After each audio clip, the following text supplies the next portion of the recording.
కంపెనీకి సంబంధించినటువంటి డైరెక్టర్లను ED ప్రశ్నిస్తోంది. Enforcement directorate ముందు ముగ్గురు డైరెక్టర్లు హాజరయ్యారు. దాంట్లో సీతయ్య, పృథ్వీ తేజ, అట్లాగే శ్రీనివాసరావు ముగ్గురు డైరెక్టర్లు కూడా హాజరయ్యారు.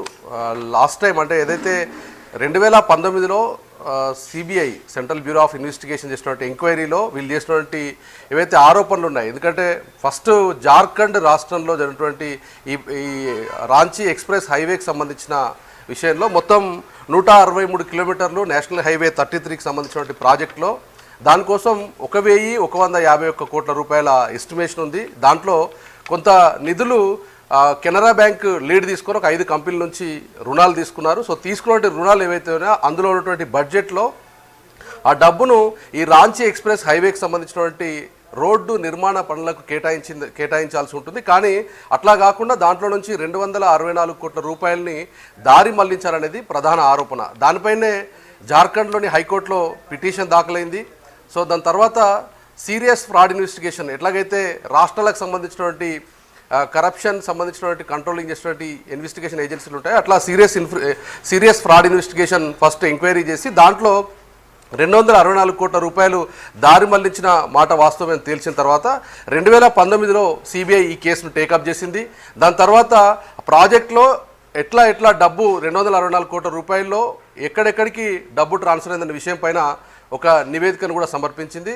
దానికి సంబంధించినటువంటి ఛార్జ్షీట్లను కూడా దాఖలు చేసింది. సో ఎప్పుడైనా కానీ సిబిఐలో కేసెస్ నమోదైన తర్వాత ఆరోపణలతో స్టార్ట్ అయినటువంటి ఇన్వెస్టిగేషన్ డాక్యుమెంట్ ఎవిడెన్స్ అట్లాగే స్టేట్మెంట్లను కలెక్ట్ చేసిన తర్వాత దాన్ని బేస్ చేసుకొని వచ్చినటువంటి డబ్బులు దారి మళ్లిస్తే ఆ కంపెనీలకు సంబంధించినటువంటి ఆడిట్ రిపోర్ట్లను కానీ ఆ కంపెనీలకు సంబంధించిన అకౌంట్లను కానీ సీజ్ చేసే రైట్స్ ఎన్ఫోర్స్మెంట్ డైరెక్టరేట్కి ఉంటుంది.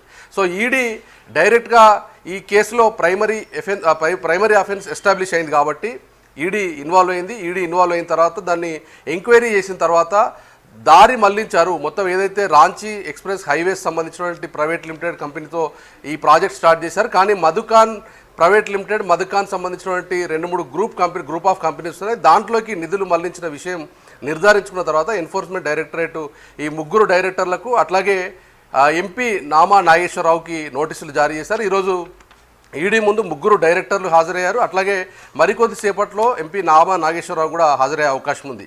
అయితే నామా చెప్తున్న మాట ఏంటంటే మొన్నటి వరకు ప్రెస్ మీట్ పెట్టినప్పుడు ఆయన చెప్తున్న వర్షన్ ఏంటంటే దాంట్లోనే డైరెక్టర్గా లేను, రాంచీ ఎక్స్ప్రెస్ హైవేకి సంబంధించిన లిమిటెడ్ కంపెనీలో ఎక్కడ కూడా నేను డైరెక్టర్గా కానీ ఆ ప్రాజెక్ట్ పనిలో నేను డైరెక్ట్గా లేను, మా కంపెనీకి సంబంధించిన డైరెక్టర్లు అందులో ఉన్నారు, అట్లాగే మిగతా వాళ్ళు ఉన్నారు తప్ప దానిలో లేననేది వాళ్ళు చెప్తున్నారు. అయితే మనకున్న ఈడీ సోర్సెస్ కానీ అట్లాగే సిబిఐకి సంబంధించిన అధికారులు చెప్తున్నది ఏంటంటే ఆ కంపెనీలో రాంచీ ఎక్స్ప్రెస్ హైవేలో నామా నాగేశ్వరరావు రోల్ ఉందా లేదని సెకండరీ, కానీ ఆ డబ్బులు దారి మళ్లించినటువంటి కంపెనీలో మధుకాన్ ప్రైవేట్ లిమిటెడ్ కంపెనీలో ఆయన ఒక డైరెక్టర్గానో లేదంటే ఏదో ఒక స్టేక్ హోల్డర్గా ఉన్నారు కాబట్టి ఆయనను బాధ్యునిగా చేస్తూ నోటీసులు జారీ చేశామని చెప్తున్నారు. సో మరికొద్దిసేపటి తర్వాత నామా నాగేశ్వరరావు కూడా హాజరయ్యే అవకాశం ఉంటుంది. సో సీతయ్య, పృథ్వీ తేజ, శ్రీనివాసరావు ముగ్గురు డైరెక్టర్లను కూడా ప్రజెంట్ ఈడీ అధికారులు ప్రశ్నిస్తున్నారు. మామూలుగా ఆడిట్ రిపోర్ట్లో తేలిన తర్వాత ఆడిట్ రిపోర్ట్లో అవకతవకలు జరిగిన విషయాన్ని నిర్ధారించుకున్న తర్వాతనే ఎన్ఫోర్స్మెంట్ డైరెక్టరేట్ ఇన్వాల్వ్ అవుతుంది. చాలా వరకు ఫైనాన్షియల్ సంబంధించినటువంటి ఫ్రాడ్స్లో కానీ అట్లాగే ఇట్లాంటి ప్రాజెక్టుల పేరుతో డబ్బులు తీసుకోవడం కానీ లేదంటే నిధుల్ని